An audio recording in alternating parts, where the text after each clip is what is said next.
The Revolutionary War was unavoidable, and here's why. I definitely agree with that. The war started with some dumb taxes imposed by the British. Immediately, the colonists knew this had to come to a finish. The Boston Massacre was a misinterpreted skirmish.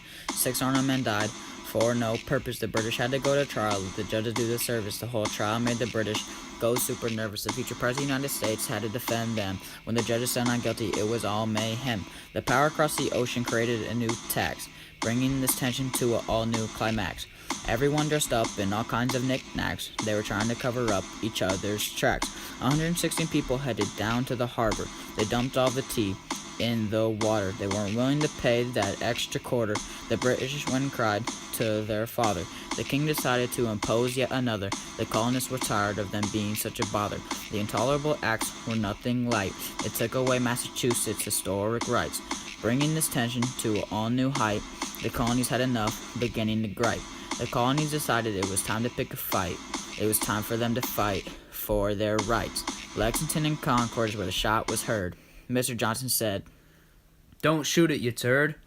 Paul lit the lamp to give them word. From this battle here an entire war spurred. George Washington was appointed as the commander. With doing this, the colonists would not be conquered.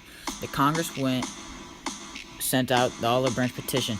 The colonists wanted peace under a few conditions.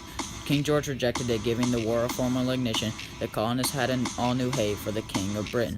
The colonies were now on a mission. They had a new ambition. The colonies had to bring their A game. This wasn't an exhibition. Thomas Paine wrote Common Sense. Now the colonists' passion was intense. France helped us in our defense.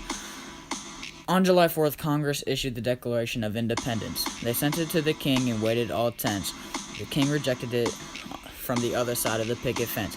The colonists needed a big win, so on Christmas they decided to go in. They crossed the Delaware, freezing everyone's skin. George knew he would tell this story to his kin. They ambushed and pinned the Hessians. In the end, they got the much-needed win. The colonists had a major swing in the war. Saratoga was when they took a lead in the score. The British could not take any more. John Burgoyne had to implore. Surrender's what the British had to ask for. The upper hand the British had was no more. France recognized U.S. independence on February 6. The Articles of Confederation had to be fixed.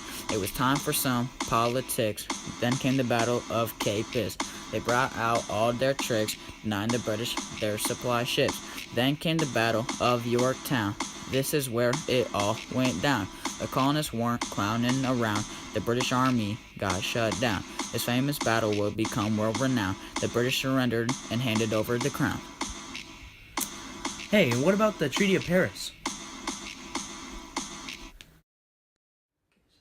The Treaty of Paris is what formally ended the Revolutionary War. That's stupid. They should have just played a game of 2K for it. That's true. That makes way more sense, right? Like, Yeah. what?